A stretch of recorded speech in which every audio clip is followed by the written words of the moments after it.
এই দেখো আমার চিকেনের ঝোলটা একদম রেডি। এই দেখতে পাচ্ছ আমি কতটা গ্রেভিতে নামিয়েছি, চিকেনটা ঝোল ঝোল করেছি।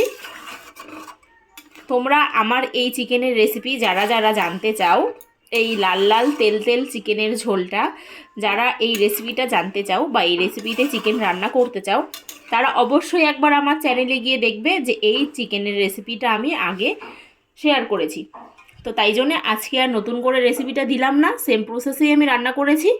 তো তোমাদের যাদের যাদের এই রেসিপিটা দেখতে ইচ্ছে হয় তারা অবশ্যই দেখে একবার রেসিপিটা ট্রাই করে দেখবে। দুর্ধর্ষ লাগে খেতে এই চিকেনটা।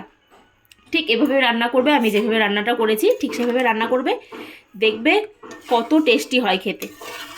এই দেখো আমার চিকেনটা একদম রেডি, এবার আমি নামিয়ে নেব। দেখতে পাচ্ছ কালারটা কত সুন্দর হয়েছে, একদম টকটকা লাল, আর দেখো তেল তেল হয়েছে।